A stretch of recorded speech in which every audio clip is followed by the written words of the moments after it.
ماتش الاهلي واسماعيلي خلص 2-1 للاهلي.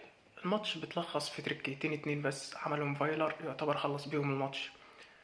هو الاول بدأ يعتبر بالتشكيلة الأساسية مش متغير فيها غير مروان عطية مكان عمرو السولية عن الماتش اللي فات بتاع مازيمبي.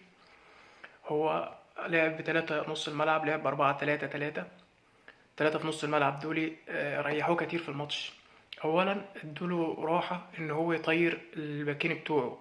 كان دايما اللعب ناحية اليمين، حتى تلاقي ناحية اليمين كان محمد هاني بيزيد الشوط الاول كله. محمد هاني يعتبر منزلش على نص الملعب، اللي كان بيغطي في ظهره اكرم توفيق، ومحمد هاني بيزيد وبيرسي تاو كان بيضم لجوه. كان عاملين جبهة. الجبهة ديت كانت دورها تحضير لعب وعمل عرضيات. كانت بتحضر اللعب ولو انقفل عليها بتنقل الجبهة التانية في عزمة. كان اللعب بيتحضر ناحية اليمين مع محمد هاني وأكرم توفيق والبيرسي تاو عاملين زي مثلث كده. أكرم توفيق كان تحت، محمد هاني بيغطي في ظهره. كان الناحية التانية عبد القادر في الشوط الأول قبل ما يتصاب ويطلع كان بيضم لجوه، يسحب معاه الباك ويروح عند السيرد باك المدافع، بحيث ان هو يفضل الخط كله لعلي معلول.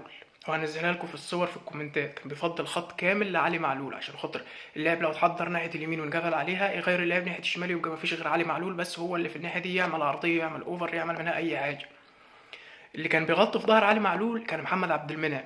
كان عبد المنعم برضه هجيبها لكم في الصور. محمد عبد المنعم كان بيغطي في ظهر علي معلول، ووراه كان زي مثلث مقلوب كده، كان رامي ربيعه زي ليبرو مقلوب.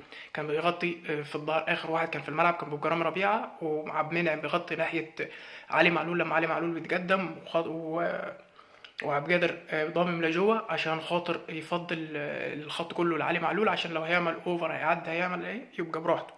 والناحيه التانية هاني كان بيغطي في ظهره اكرم توفيق في الشوط الاول.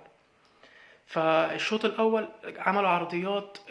كولر لقى الموضوع متجاب حل. الاسماعيلي كان بيستموت على الكوره، كان راكن كله بيلعب على الهجمه المرتده، فكان العرضيات مش جايبه حل، مش جايبه نتيجه خالص.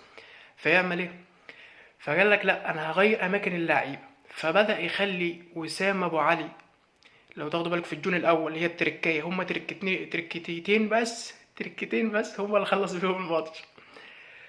في الاولى بتاعت الجون الاول والتانية في الجون التاني برضه. الاولى خلى وسام ابو علي يتطرف هو لبره ناحيه الطرف اليمين، ويخلي بيرسي تاو هو اللي يخش في العمق. حتى لو شفته في الجون الاول الكره اتلعبت، محمد هاني استلمها تحت نص الملعب راح جاي لاعبها على طول. مين اللي راح على الطرف؟ راح وسام ابو علي.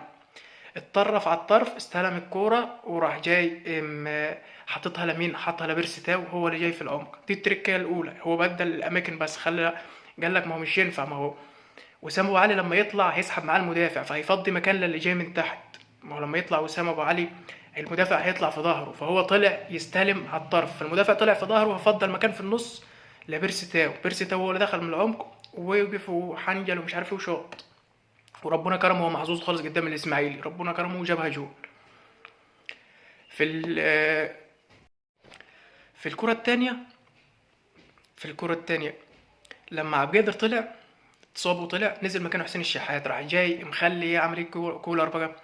راح جاي مودي اكرم ناحيه الشمال هو عشان خاطر يغطي في ظهر علي معلول، علشان حسين متصاب ودفاعيا برضه مش كده. فبعت اكتر اكرم هو اللي ناحيه الشمال عشان خاطر يغطي مع علي معلول.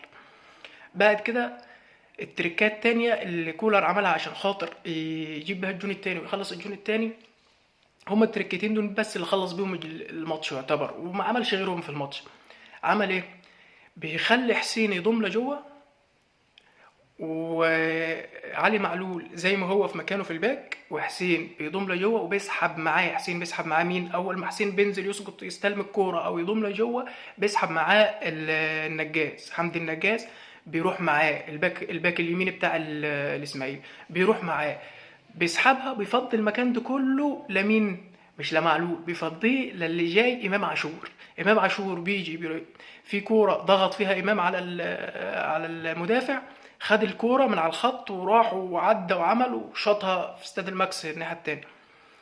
في بقى الكره التانيه اللي امام برضو اتحضرت، حسين نزل استلم، حضرها، كانت هجمه مرتده للاهلي. حسين حضرها، استنى وقف على الكوره، لغايه لما حمدي النجاز جرب منه خالص خالص، واتطرف الناحيه التانية، اتطرف ناحيه اليمين وسام ابو علي، بحيث ان هو سحب معاه المدافع والباك بتاع الجبهه التانية، الباك الشمال. يبقى كده انت سبت مساحه في النص هنا حد يجي فيها. فعلا اللي اتحرك فيها امام عاشور، راح جاي حسين محضر الكره لعلي معلول. علي معلول بقى بنظرته بقى ما شاء الله عليه، مش ينفع يتقارن بحد نهائي في افريقيا كلها. راح جاي علي معلول لعبها في النص لمين؟ لعبها ثرو لامام عاشور، وامام عاشور بمهاراته الفرديه طبعا خلص الكوره جابها جون. هي التركتين دول بس اللي لعب عليهم كولر، وبعد كده غير التغييرات بتاعته. هتقول طب الاهلي اجى في جون ازاي وكان ممكن الاسماعيلي يتعادل ازاي؟ الاهلي بعد ما جاب الجونين دول بدأ يتراجع، بدأ يستقبل لعب. يعني ايه؟ بدأ يسيب الكرة للاسماعيلي اكتر، الاسماعيلي بدأ يفوق، الاسماعيلي بدأ تاخده النعرة شوية. اللعيبة ضيقت، فحسوا ان هم مش ينفع لازم يجيبوا جوان، فبدأ الاهلي يتراجع ويستقبل لعب. حتى لو جيت بصيت الاول كان اكرم بيغطي تحت تحت هاني، وهاني طاير على طول. في الشوط الثاني يعتبر معظمه اكرم ومروان عطيه بيلعبوا على السنتر، ما بيغطوش مكان حد، الا في مروان بس بيروح يغطي مع علي معلول على الجبهه ديكي، واكرم على السنتر ما بيروحش يغطي ورا هاني عشان هاني يطير زي ما كان في الشوط الاول. هما التركتين اللي عملهم كولر كسب بيهم الماتش ان وسام ابو علي يتطرف ويدخل بيرسي تاو مكانه، عشان وسام ابو علي سحب مع المدافع ففضى مكان لبيرسي تاو. بيرسي تاو اجا وشاط وجون، السلام عليكم. برضو الناحية التانية الوينج بتاع الناحية التانية سواء حسين او كان عبد القادر بيعملها في الشوط الاول، ان هو بيضم لجوه عشان يفضي الخط كله لمعلول، بس في الشوط التاني انقلبت، مش بيفضيها لمعلول بقى، لا بيفضي الخط للي جاي من تحت لامام عاشور. لان معلول خلاص هم عرفوا ان انت بتفضيها لمعلول، فهم بداوا يعني ايه يحطوا واحد لعلي معلول يجرفوا في الحته دي، حطوا له عبد الرحمن مجدي بحيث ان كل كره يلعبوها على عبد الرحمن مجدي، يجرفوا مع حمد النجاز في جبهه هجوميه تجرف معلول شويه. فقالت لك لا، حتى كولر وقف معلول في الشوط الثاني، وقفه ورا. ولما يجي غير نزل السوليه وكوكا. يعني مش هيبقوا اقوى من اكرم توفيق ولا مروان ولا امام عاشور. يعني السوليه وكوكا مش هيبقوا اقوى من اكرم توفيق ولا امام عاشور. هما التريكتين دول بس اللي كسب بيهم الماتش. والاهلي في المجمل يعني عمل ماتش كويس، هو بس ساب في نص الشوط الثاني ساب اللعب للاسماعيلي، وساب الاسماعيلي يهاجم مع لخبطه، وضربه الجزاء اللي اجت ديت مش شايفها ضربه جزاء اصلا. بس هي يعني في المجمل ماتش كويس، وشوبير كان عالمي النهارده عالمي.